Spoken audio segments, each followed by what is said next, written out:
대한민국 영화사에는 수많은 별이 뜨고 졌지만 무려 70년이라는 세월 동안 단 한 번도 그 빛을 잃지 않은 이름이 있습니다. 바로 국민 배우 안성기입니다. 안성기의 인생은 시작부터 한 편의 영화와도 같았습니다. 그는 1952년 1월 1일 한국전쟁 한복판에서 태어났습니다. 피란지였던 대구에서 아버지 안화영과 어머니 김남현 사이의 차남으로 세상에 나온 것이죠. 원래 안성기 부모의 목적지는 마산이었습니다. 서울을 떠나 남쪽으로 피란을 가던 중이었죠. 하지만 극도의 불안과 피로 속에서 어머니 김남현 씨가 산기를 느끼게 되었고 결국 대구에 머물러 그곳에서 안성기를 낳게 됩니다. 탄생의 순간부터 시대의 비극 한가운데 서 있었던 셈입니다. 안성기의 아버지 안화영은 서울대 물리과를 졸업한 뒤 고등학교 교사로 일했습니다. 한국 전쟁이 끝난 후에는 영화계로 들어가 제작은 물론 배우로도 활동하며 영화와 깊은 인연을 맺게 됩니다. 이런 아버지의 영향으로 안성기는 아주 어린 나이부터 자연스럽게 영화 현장을 드나들 수 있었고 곧 아역 배우로 활동을 시작하게 됩니다. 안성기의 영화 데뷔는 1957년의 일이었습니다. 한국 영화의 전성기가 막 시작되던 시기였죠. 그를 영화의 세계로 이끈 인물은 한국 영화의 거장 김기영 감독이었습니다. 당시 김기영 감독은 자신의 5번째 작품인 황혼열차를 준비하며 아역 배우를 찾고 있었습니다. 이 소식을 들은 그의 친구 안화영 씨가 5살 난 아들 안성기를 촬영장으로 데려옵니다. 김기영 감독은 훗날 이 소년을 이렇게 회상합니다. 양볼에 살이 알맞게 오른 그 아이, 눈에 장난기가 가득한 게 잘할 수 있겠다 싶어서 출연을 시켰는데 역시나 연기를 아주 능청스럽게 잘했다. 데뷔작 황혼열차에서 천재소년이라는 극찬을 받은 안성기는 이듬해에만 무려 6편의 영화에 연달아 출연하며 단숨에 아역 배우 신드롬을 일으킵니다. 그가 맡은 역할은 늘 비슷했습니다. 고아, 껌파리, 소매치기 소년, 전쟁이 남긴 상처를 온몸으로 드러내는 아이들이었죠. 몸에 맞지도 않는 칙칙한 구제품 옷을 입고 깡통을 들고 거리를 떠도는 소년 안성기의 모습은 그 시대 한국인들이 마주해야 했던 비극의 축소판과도 같았습니다. 특히 1959년작 10대의 반항은 7살의 안성기에게 전무후무한 명성을 안겨준 작품입니다. 이 영화로 그는 국내 시상식을 휩쓴 것은 물론 샌프란시스코 국제영화제에서 소년 특별 연기상을 수상합니다. 세계가 먼저 알아본 아역 배우, 한국 영화 역사상 최초로 국제영화제 연기상을 수상한 이 순간은 이후 60년 넘게 이어질 안성기 연기 인생의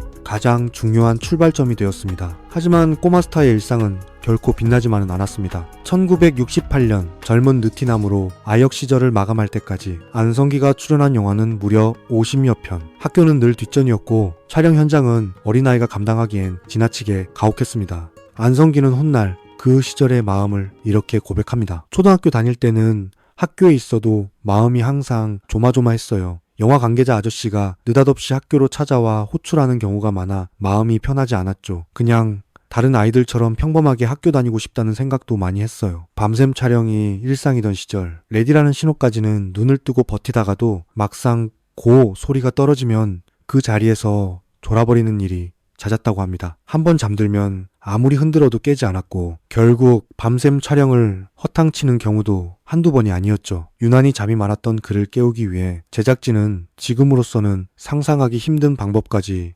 동원합니다. 잠을 쫓게 하겠다며 어린 안성기를 어른들의 노름판에 끼워 넣은 것이죠. 그 결과 그는 초등학생 나이에 이미 섰다와 도리직고땡에 능한 아이가 되어야 했습니다. 심지어 깡패 두목 출신 제작 부장들이 그를 데려가겠다며 현장 식탁에 칼을 꽂고 다투는 공포스러운 상황 속에서도 안성기는 묵묵히 연기를 이어가야 했습니다. 사춘기에 접어들면서 소년 안성기의 마음에도 변화가 찾아옵니다. 1965년 영화 얄개전에서 주연을 맡은 그는 고교 진학을 앞두고 처음으로 자신의 장래를 진지하게 고민하기 시작합니다. 학업과 배우 생활을 동시에 이어가는 일이 사춘기 소년에게는 점점 버거운 짐이 되어갔던 것이죠. 그 이전까지 영화 촬영은 그저 일상과 다름없었습니다. 하지만 중학교 2학년 무렵부터 그는 자신이 영화 배우라는 사실을 분명히 자각하게 됩니다. 그리고 그 순간부터 친구들과의 거리감도 커지기 시작했죠. 다른 친구들은 모두 까까머리인데 혼자만 장발이었고 수업을 듣다가도 촬영장으로 불려 나가다 보니 학업 성적은 갈수록 뒤처졌습니다. 이런 일이 반복되면서 그는 점점 영화라는 세계에 회의감을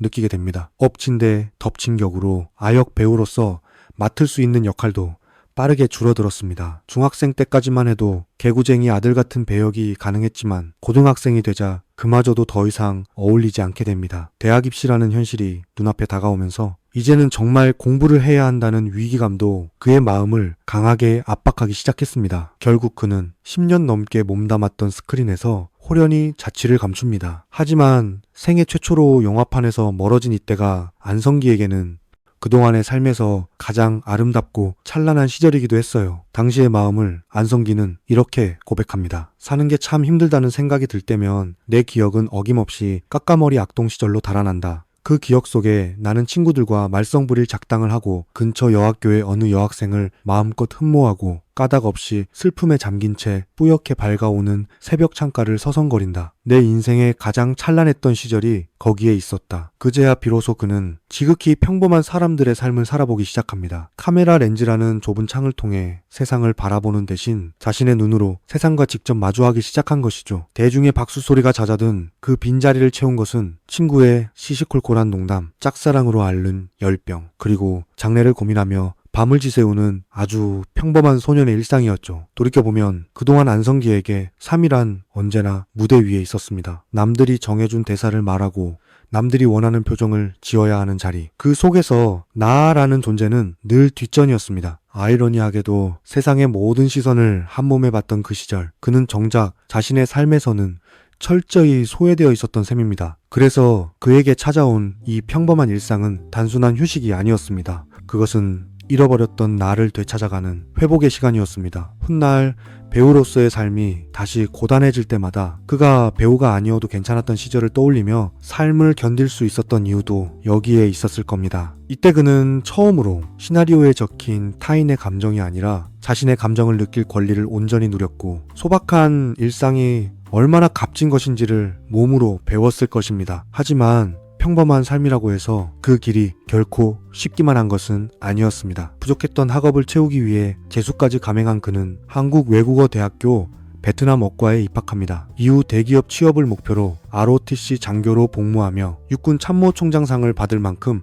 누구보다 성실하게 군 생활을 해냈죠. 그러나 1976년 중2로 전역한 뒤 그를 기다리고 있던 현실은 냉혹했습니다. 꽤 오랜 시간 백수로 살아야 했거든요. 친구들은 하나둘 사회로 나가 직장을 잡고 가정을 꾸려가기 시작했지만 그에게 날아드는 것은 합격 소식이 아니라 불합격 통지서 뿐이었습니다. 그는 집에 있었지만 없는 사람처럼 지내야 했습니다. 부모님 눈에 띄지 않게 숨죽이며 하루하루를 버텨야 했던 무력한 나날들이 이어졌죠. 그렇게 어둠이 깊어지던 어느 순간 안성기의 마음속에 하나의 단어가 떠오릅니다. 솔립. 그리고 그는 다시 영화로 돌아가겠다는 결심을 굳히고 아버지에게 그 뜻을 전합니다. 그날 아버지는 웃으며 이렇게 말합니다. 송충이는 솔잎을 먹지 않으면 안 되는구나. 그 말 한마디는 돌아갈 곳을 잃었다고 느끼던 아들에게 조용한 허락이자 격려였습니다. 그렇게 1977년 안성기는 다시 영화판으로 복귀합니다. 하지만 그를 맞이한 영화계는 기억 속의 따뜻한 현장이 아니었습니다. 10년이라는 공백은 너무도 컸고